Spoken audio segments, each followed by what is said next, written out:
Welcome to another edition of Bully Ball on the Gold Standard Podcast Network. Week 1 is now officially set. Aaron Rodgers and the Jets come to town. What does Jared Goff's extension mean for Brock Purdy? And this Jets Niners game has no shortage of storylines. Stick around. We'll talk about it all.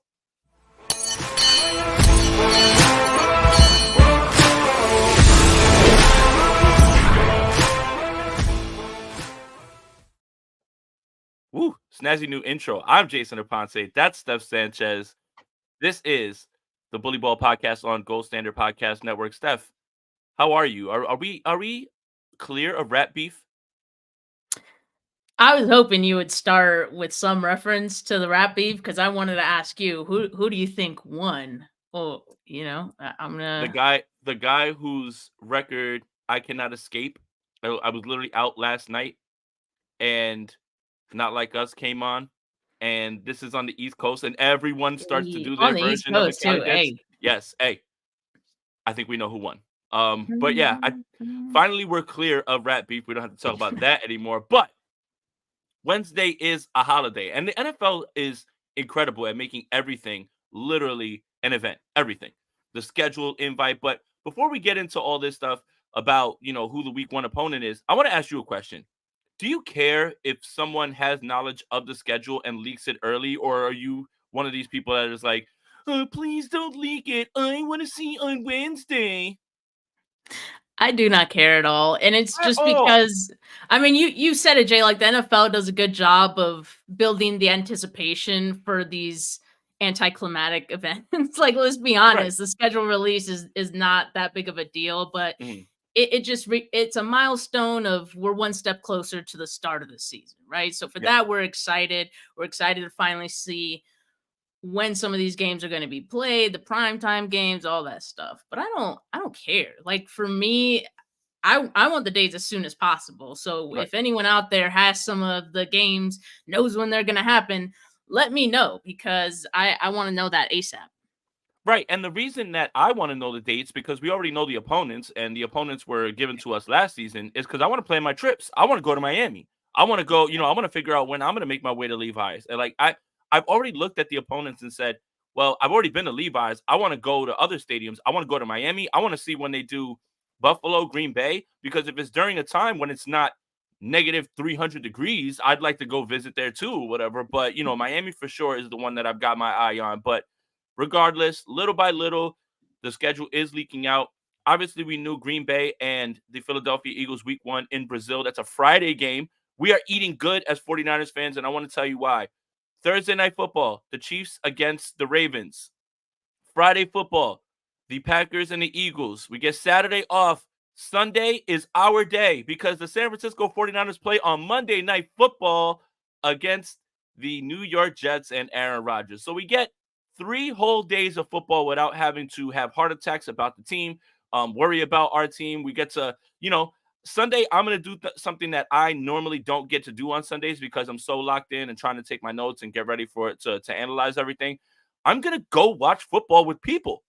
I'm gonna go watch football with people, You're gonna be like, social. and right, and just check my fantasy scores and have a blast. But it is set in stone. Aaron Rodgers on his way back to back years on Monday Night Football. Last year, obviously, only played 4 snaps before he tore his Achilles. But obviously, the Aaron Rodgers thing is gonna bring up Steph. Did you know that he wanted to be a San Francisco 49er and the 49ers passed on him? Yeah, I was like that's the one thing I can wait on to hear the same narrative over and over again for like the past however many years he's been in the league, however many times he's played the 49ers, like always they will remind us of that. That can wait. Yeah. No rush I on didn't that. know that. I just found that out today. I had no idea that Aaron Rodgers went to Cal, wanted to be a 49er, and the 49ers selected Alex Smith. I had no idea at all. I mean, that was shocking. That just added on the see, I thought this was the DJ Reed, Solomon Thomas, Javon Kinlaw revenge game, but that just adds a whole new layer, Steph. I can't believe that the 49ers would do something like that, right? It is crazy. But no, I do like that the 49ers get to start the season at home, prime time. They don't get a lot of home games to start the season, but I'm excited for this. You don't have to worry about the heat because it's going to be a night game. I like what you said because yes, because it's a Monday night game, we are going to have to wait the longest to see our teams, both 49er fans and Jets fans. But, you got a nice spin to it. We get to enjoy Sunday without the worry of having to watch our team, without the stress of it, the anxiousness. So we could just enjoy watching everyone else. I feel better about that.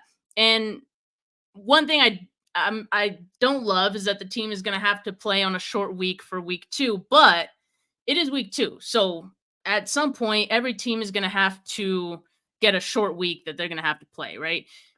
I feel like you would want it to be in week 2 if you can pick when that happens, right? The wear and tear of the season hasn't really quite hit you yet.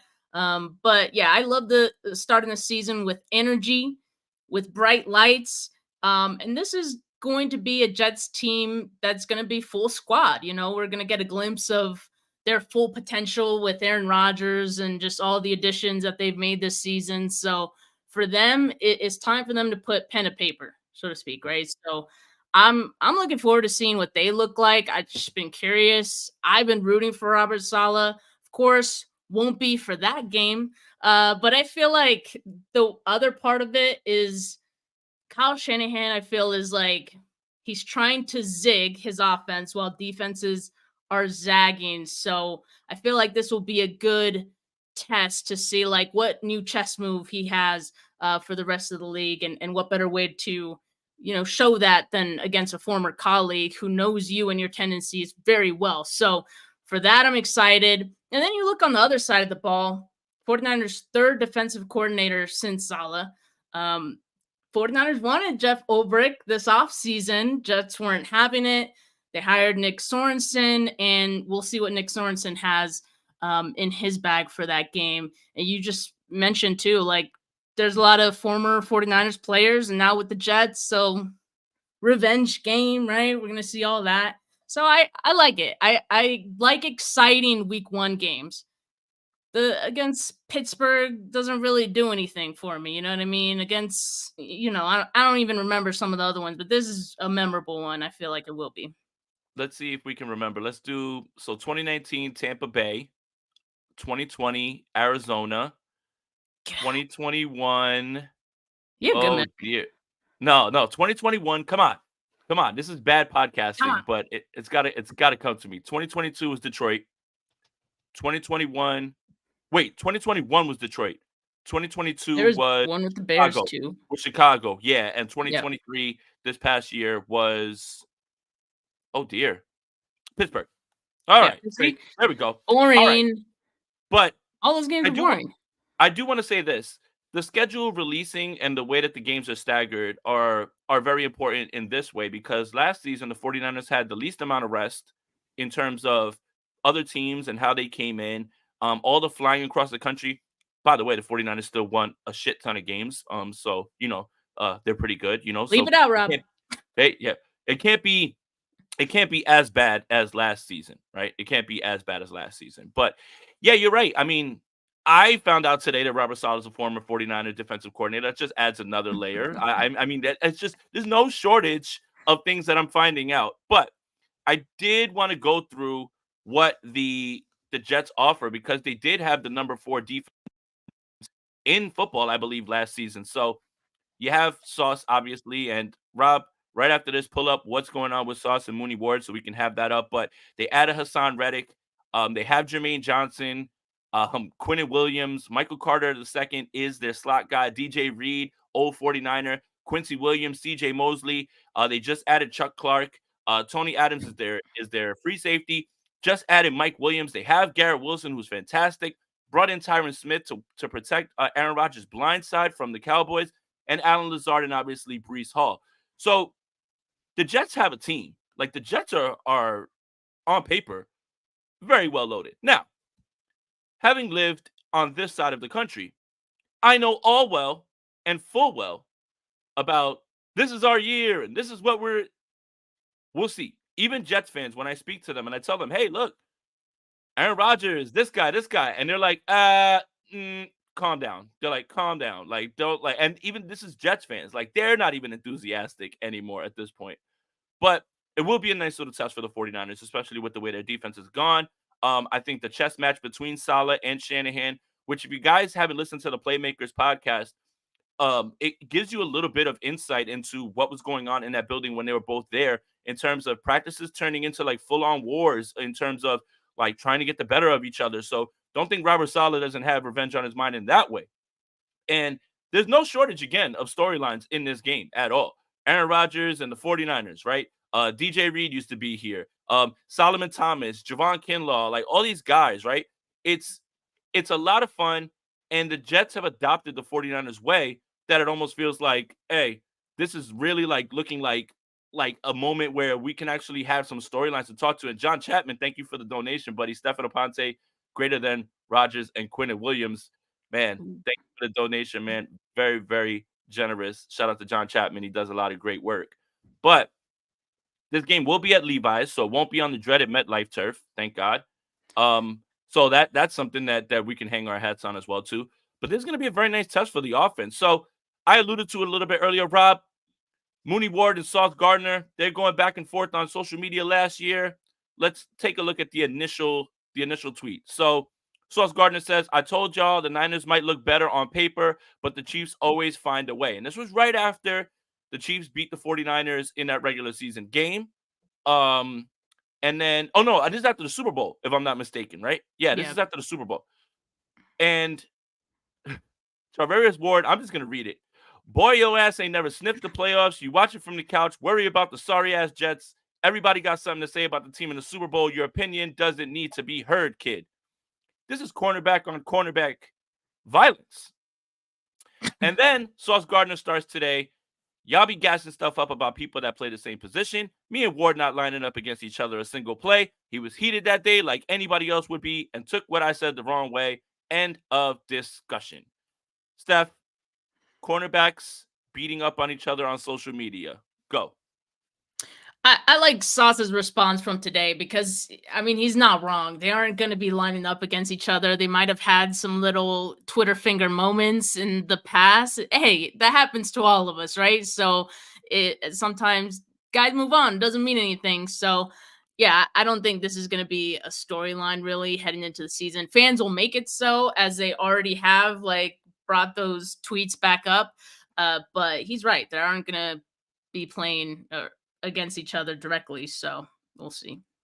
Yeah, and again, social media has given everyone a platform to have an opinion, right, about everything, and especially the younger players are the ones who are going to take to it. So I don't really see anything like crazy about this. Again, they're not going to line up with each other. Maybe there's a little trash talk before the game, but it's not like Sauce was talking to Debo, Sauce was talking to Ayuk. That would be something that would be a little bit more interesting, but that was kind of funny to bring up. Now, the actual matchups will be Sauce against Brandon Ayuk, hopefully fully extended Brandon Ayuk, which I think is still going to happen before training camp, and DJ Reed against Debo Samuel. Steph, that's one of the top cornerback duos in the league. So when we talk about the defensive line getting after this offensive line, man, they've got studs everywhere. PFF came out with an article today. The San Francisco 49ers have the two strongest, I believe it's tight end and linebacker rooms. That's the one that they gave them in the NFL. But right behind them in the linebacker room is the New York Jets with Williams and Mosley. And then you look outside, it's hard to find two corners that have played as well lately than those two.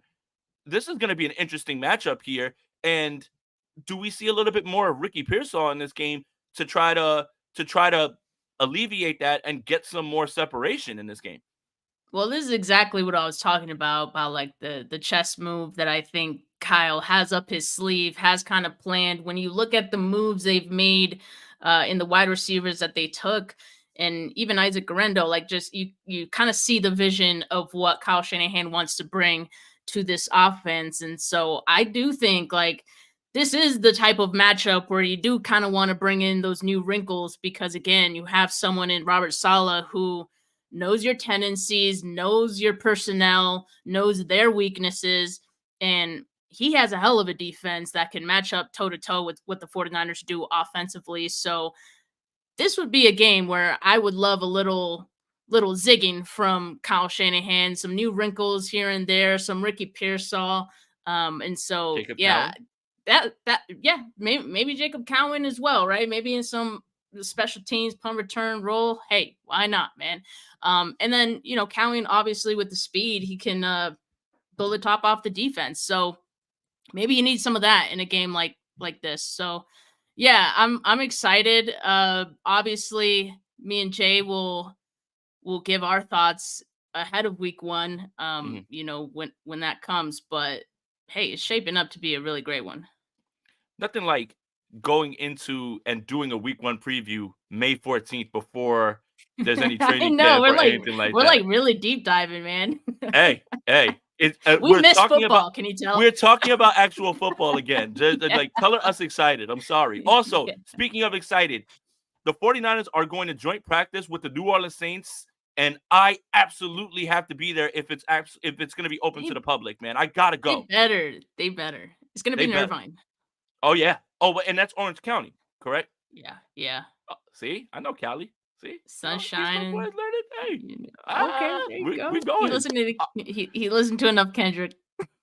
See, I told you. Don't, Rob. I would say play it, but we'll get copyright struck.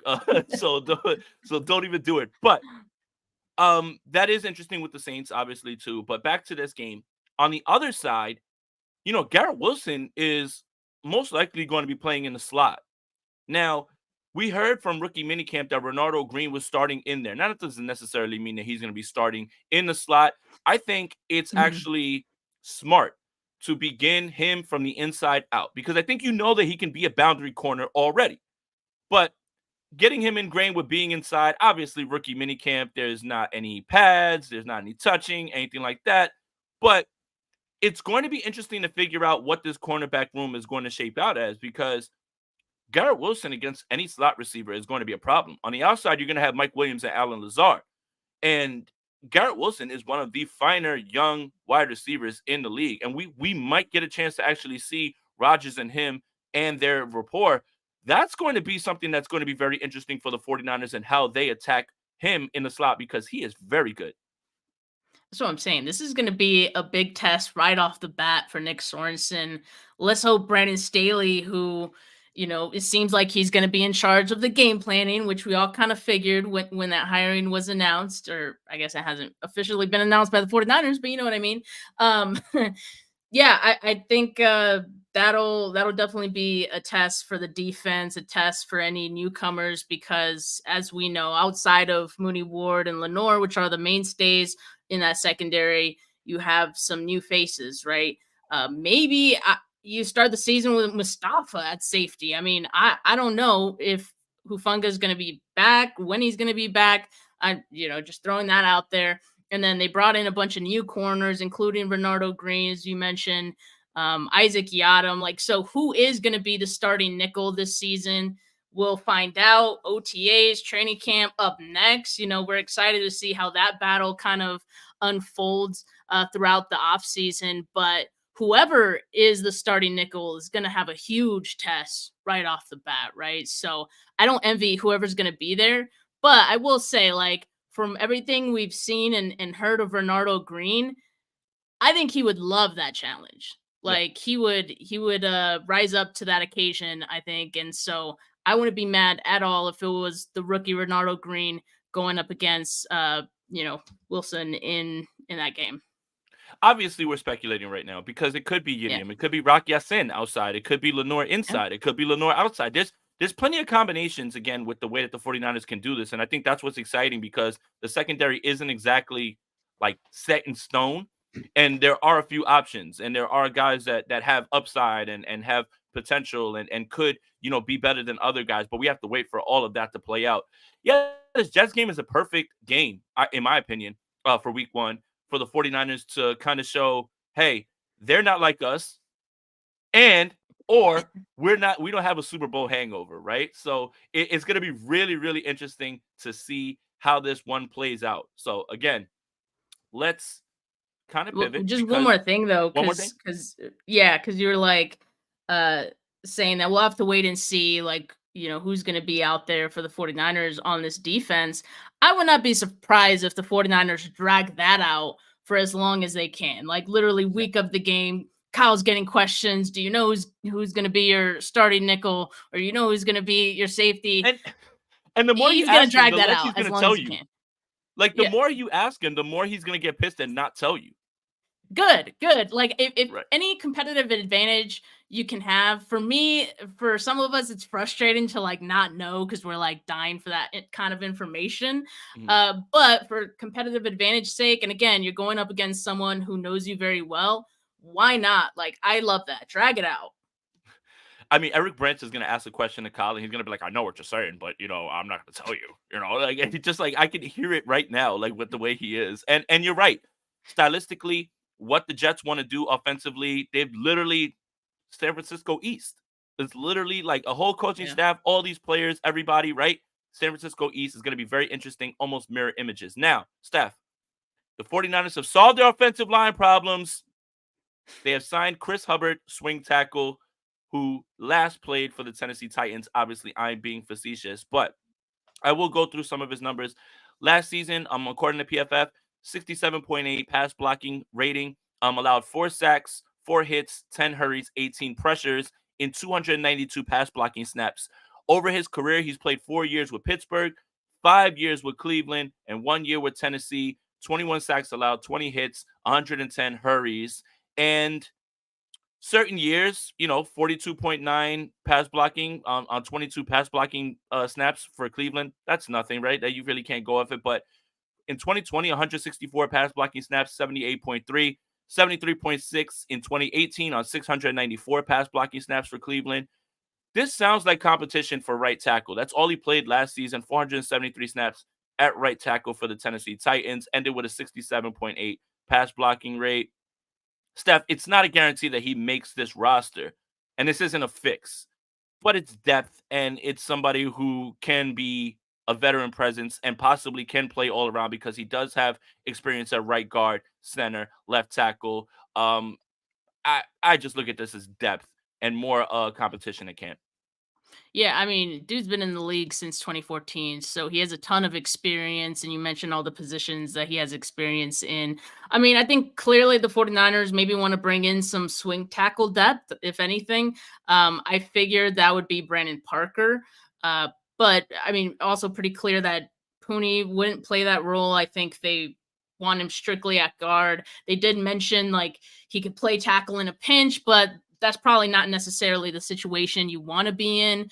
Only break glass in case of emergency kind of thing for Pooney playing tackle. If you ask Titans fans, I mean, they will tell you that Hubbard was a nice surprise for them last year. And you mentioned some of the stats, in those 292 pass blocking snaps. Also, no penalties, so that's nice to see.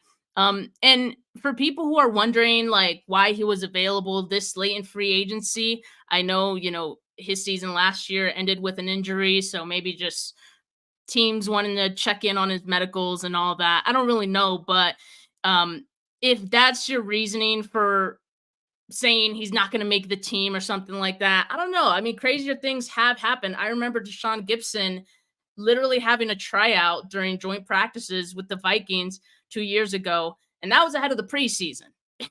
Right? So that was after training camp. So it isn't outside of the realm of possibility. I'm not counting him out to not make the team or anything like that. Hubbard's going to have OTAs. He's going to have camp to get acclimated, and vice versa. 49ers get acclimated to him, see what he has. So I'm going to wait and see what he looks like before making any like sweeping judgments. I think the 49ers will as well. And so for now, depth and options is always a good thing. So definitely not mad at the signing. Yeah, again, more options is not a problem, right? And it leaves something to kind of watch in terms of can he play this Brunskill role that they still always want to have around. And I think again, Yeah. we've kind of found out how valuable Brunskill is in terms of just being plug and play almost anywhere. Um, yeah, I mean it's just gonna be interesting to see how this plays out. But again, no reason to jump to, oh, he's a lock for the 53. Oh, this doesn't mean anything. More Yeah. depth, more competition, definitely a veteran. And you know how Kyle likes his veterans, especially across the offensive line. So it's fine. Again, offensive line problems are solved, everybody. They finally did it. They got themselves a swing tackle. And obviously, I'm being facetious again. Okay. Jared Goff got paid. Hide the money, y'all. There's poor people around with your broke ass.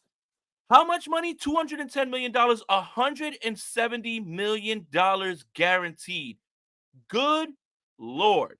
Now, I want to start this by saying this. Jared Goff is a good quarterback. Jared Goff's a good quarterback. That's an overpay. But if you're the Lions, what are you supposed to do? Right? You have Malik Hooker in the background, right? Nate Sudfeld, I guess, was there. Like, I don't even know who the backup is. My only issue with this is this. Ben Johnson was a hot name on the market for coaches, right? As the offensive coordinator for Detroit. And Ben Johnson has done a masterful job of marrying what Goff was good at with the Rams to the playmakers that he has, because he has a bunch of them, and allowing him to be successful. But Ben Johnson for sure is probably going to have a job next year somewhere else. So you tie yourself to Jared Goff when we realize that a lot of people wrote his obituary when he was traded for Matthew Stafford going to the Lions. He's actually turned out to be a fine quarterback. But what's going to happen when another system is brought in here and it may not play to the strengths of Jared Goff the way that Ben Johnson's been able to marry it? I'm interested in that. But regardless of that, what does this mean for Brock Purdy, Steph? I mean, it means only good things for Brock Purdy and good for him, right? I mean, this is going to be one of a few quarterback deals that we see happen in between, now and Brock Purdy's eventual extension deal, right? So the number is just going to continue to push and grow as we see more quarterbacks get deals. But I look at this as a floor for Brock Purdy's deal, if anything, just because I mean, you mentioned he's a good quarterback in Johnson's system. It seems like he finally found a home somewhere he's comfortable. And I think you can kind of compare Brock Purdy's stats and Jared Goff's stats. Goff, very efficient, in that Lions offense. Brock Purdy, extremely efficient with the 49ers. So I see this as a really good guide for the 49ers going forward. The issue, though, with that is that the floor for Brock Purdy's deal, like I said, only going to continue to grow. There's a Mhm. few other quarterbacks who are due for, new deals. I think Trevor Lawrence, uh, Tua, and not Dak? necessarily all those guys are like better than Brock Purdy, but when you look at these markets and you look at extensions, like it's always going up. It doesn't Yeah. even matter if one is better than the other sometimes. So even Jordan Love is going to be due for one pretty soon. Dak, yeah. So I mean, for the 49ers, the price keeps going up, but they probably expected this, right? I Yeah. mean, they and for a team that was so willing to make Jimmy Garoppolo the highest paid quarterback in the league when he got his extension, I don't see this changing the 49ers minds in any way of how they feel about Brock Purdy, how much they'd be willing to pay him.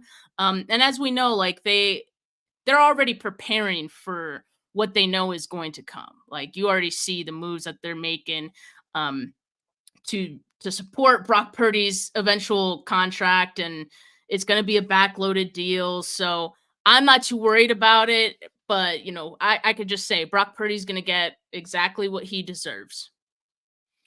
And when we look at this contract, right, it's safe to say that those numbers jump out at you, but we don't know how it's structured. And the That's the 49ers other have thing. been masters of finding a way to structure everything and stagger it in a different way, whether it be through season bonuses, roster bonuses, whatever it is, upfront money, the, backloaded money. So when you look at this number, I don't think it's safe to assume the 49ers are just going to hand him $170 million up front, which would hamper them even trying to keep other guys around or add to the team, because next season they're going to have another draft class as well, too, that they're going to have to bring in. And I think we've all kind of been under this time crunch of can the 49ers get this done when they have a quarterback who is playing at a top 10 level who is making zero amount of money on your on your cap, right? But I think the way that the 49ers work in terms of being able to stagger the money, they've been preparing for this. So it could be that this is the floor 100%, and this is the going rate for starting caliber quarterbacks that are in that top 15 range. We're going to find out what Tua's worth. My hot take is the Miami Dolphins sign Dak Prescott next season, and Tua moves on somewhere else because the Cowboys refuse to extend Dak Prescott. They're going to let him play this season. He's probably going to put up good numbers, and the Miami Dolphins are going to get sick of it, and they're going to go right to Dak and throw him all that money because then he can leave Dallas and go to Miami, have Tyreek Hill, all those guys. But the floor is what it is, and that's what it's always going to be. The next person that signs is going to be the highest paid. The next person that signs is going to be the highest paid. And this is Jed York, what he said about Brock Purdy. Whether I like it or not, that's what the market is. You have to accept the reality of the world. To me, the quarterback position is the most important position, not just in football, but in all of sports. Can't disagree there. Those guys should be paid a lot of money. So it's not like the 49ers woke up and they looked at Jared Goff's contract and they said, how much? Oh, no. No, I think they've got that prepared, and I think they're prepared to stagger the money and that contract and structure it in a way where it doesn't hamper them completely. I think that they're too smart for that, and I think that they've always done business in that way. Yeah, and you mentioned something that I think fans and even myself sometimes forget. Like when we see these big numbers right off the bat, is like, oh God, like the 49ers are going to have to pay so much for Brandon Ayuk. They're going to have to pay this much for Brock Purdy. Price went up. All those things are true, but we have to wait and see how these deals are structured because oftentimes the initial numbers don't end up being what it actually is. So like, for example, Amon-Ra St. Brown's deal came out. We had like the initial numbers and it was like, oh my God, like Everybody mind lost their blowing. mind. Yeah, exactly. Mind blowing numbers. And then when the structure came out, it was like, oh, it's actually like this much. So It's actually like like we 30 gotta million only. Yeah. exactly. So we gotta just kind of wait, not Hmm. overreact to these things. You best believe the 49ers are not overreacting to any of this. And Hmm. they, like other teams, you know, are gonna structure things in a way that, oh, it's gonna look nice and shiny when you first see the numbers, but in actuality, it's gonna be something that's smart for the team as well. So that's always something that, I gotta remind myself of and fans gotta remember that as well. And what's interesting is if this draft class produces guys that can be impact players for cheap, then it makes those tough decisions that you'll have to make for players that are a part of this core or do a bunch of money a lot easier, right? Like it's easier to part ways with a guy who has been here and been productive when you have someone that's cheap behind him who is playing well and being an impact player. So the draft is going to tell us a lot about who stays and who goes, right? Who ends up being an impact player, who ends up being a starter, right? Guys don't have to be all pros to be impact players. And we're going to find all that stuff out. And if you can save some money over here, over there, and I think a lot of us have the opinion that we're building to a little bit of a divorce with Debo Samuel and most likely Juwan Jennings, right? And Juwan Jennings is going to be owed some money. Obviously, Debo Samuel's money comes off, and some of that's going to go to Brandon Ayuk.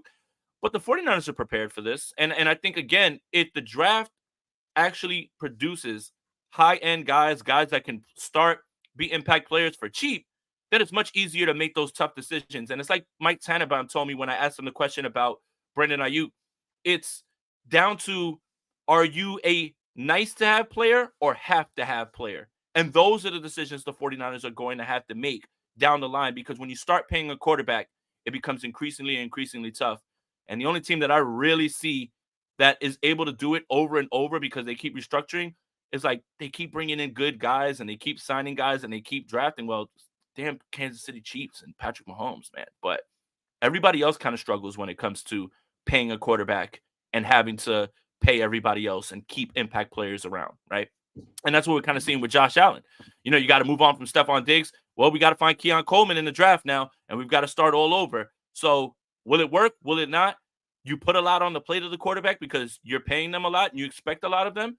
But when you lose the surrounding pieces, it becomes a lot more on the quarterback's plate and they have to produce a little bit more. I think we have another super chat real quick. Uh Rob. And kind of along the Um lines of what you were just talking about here. mhm. So Yeah. So BP was in a 3-game losing streak at 900K without Debo and Trent. How can he be a Super Bowl being paid? How can he win a Super Bowl being paid 50 million when we will have less? When he will have less?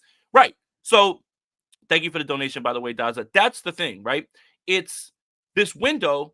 The Super Bowl window isn't closed for the 49ers, and it won't close like in 2 or 3 years. But the window to win when your quarterback is producing at a top 10 level and literally not counting against your cap is the window that there's a little bit more of a panic and get to. That's why the season feels like a little bit of a last dance season for this group. I'm not saying a bunch of people are going to go, but it does feel like we're moving towards a Debo Samuel divorce. And if this is a contract year, technically, because wherever he goes, I'm sure he's going to want more money or another contract, then he might be playing like the Renners do, which is great. And you might see Juwan Jennings leave. Who knows what happens with Trent Williams next season? You don't know what this is going to look like. And when you're paying a quarterback that much, those tough decisions have to be made. So again, I don't think the 49ers are caught off guard, but this window of winning when Brock Purdy's making nothing, it is really the window that people are more worried about than a overall Super Bowl window of maybe 1 or 2 years down the line.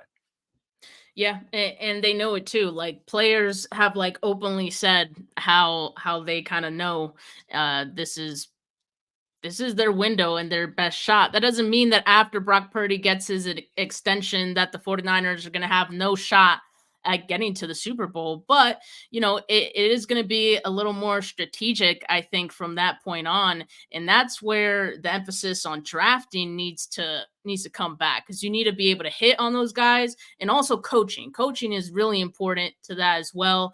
You said the Kansas City Chiefs have done a good job of balancing, obviously paying Patrick Mahomes, drafting, bringing in guys. I would say the Rams as well. I know they did like fall off, but if you look at how they're kind of rebuilding, and I think coaching is a huge part of that. So Sean McVay doing a lot there.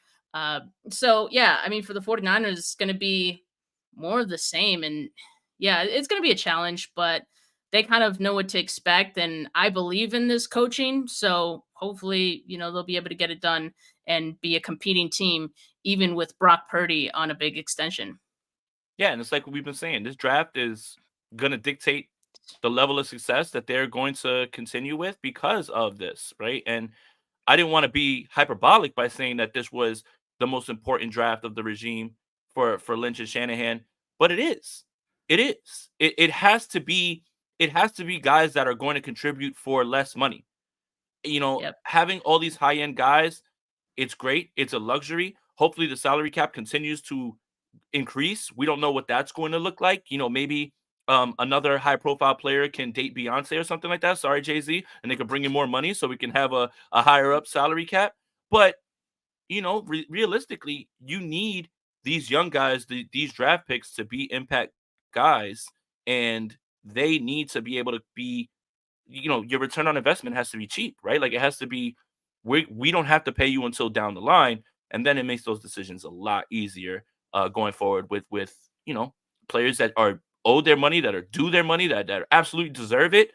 But the 49ers actually, have to find a way to navigate that. And I think, again, Jared Goff's extension doesn't just, they didn't wake up in a cold sweat saying, oh my God, I can't believe what this. They knew that was somewhat of the number. It's the same thing with when Devonta Smith got his bag and Amon-Ra St. Brown, that they were like, oh no, Brandon Ayuk's going to want that. No, they have an idea. Like this. So again, it looks like right now, what is trending to is it's going to be what this draft class does and how they're able to get those guys to compete for them and play well for them, because then they're going to have to make some tough decisions, and we're going to see a little bit of a, not a mass exodus, but we're going to see a few players that are near and dear that have been contributors for a long time. Because remember, Mooney Ward's going to want to get paid.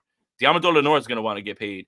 What do you do with Hufanga, right? Like there's a lot of decisions that have to be made this year. Into next year. So it's going to be interesting. And Axel, SoCal, that is the actual plan, as long as it's open to fans. I would love to go to the joint practices because the Saints will actually allow you to record. 49ers, they don't. So we can go to the Saints practices and actually record, because Kyle and them, they have those guys patrolling around training camp, and they'll take your phone away if you're looking at anything. And it's just like, my God, man, can I get these tweets off? Jeez. Sounds like Let's you've been a see. victim of that before. Oh, hell yeah. The one lady's just staring me down the entire time. And I'm like, I'm just trying to fire these tweets off. Like, please, like, I'm not trying to do any video or anything like that. And remember the times that we were going there and they're like, uh-oh, those Seattle spies are back. Like, and I'm just like, because I had a notebook and everything and I'm writing everything down to make sure I'm just like, at least they had some fun with it. But those ushers, they have no sense of humor when it comes to that. All right, let me read this super chat from Dazza. Thank you again. Very generous. If you were a GM, what would a quarterback have to show you to pay them $50 million? Right now, I would only pay Mahomes, Burrow, Allen, Herbert, and Jackson that. That is a very interesting conversation. And the only thing that I'll say is Joe Burrow has been hurt more than he's been healthy. So even that is a little bit of a risk. Josh Allen, yeah, I mean, I guess you have to, because what else is Buffalo going to do? Herbert, look, I love Justin Herbert, but the results haven't been there. Like, I think we need to have a discussion. I'm telling Rich on you. Yeah, no, I don't care. We know that the guy can make the throws, right? But we need to have a discussion about Justin Herbert, right? Again, the Chargers aren't going to do better than him, but I expect more of him. And that's, I think, what I'm getting at. Is because he is so good, I expect more of you. I expect you that when your defense isn't playing well, you and that offense have to lift up. And that's exactly what quarterbacks that get paid that amount of money, when you're not allowed to, when you can't pay the defense and all that stuff, you're expected to make up the difference between the roster and whatever you're lacking. Mahomes, obviously. Lamar, yeah, man, MVP, 2-time MVP. Okay? But the Burrow, Allen, Herbert stuff is really interesting to me because Burrow's hurt a lot. He's been hurt more than he's been healthy, and he, taking those shots. Josh Allen has these glimpses where we're just like, there it is, and then we're just like, what the hell is that? And I just expect more of Justin Herbert. I just expect more of him. That's why it's not that I'm mad. It's almost like a parent. It's not that I'm mad, just disappointed. I think there's a little bit more that Justin Herbert could be doing. What do you think, Steph? Yeah, I agree with that. But I mean, this question is kind of twofold because it's like, what have they shown? But also, you bring up, is this a must-have or could we do better? And when it comes to finding like a good quarterback, like that's so tough. Like it could determine the success of your team for many years to come.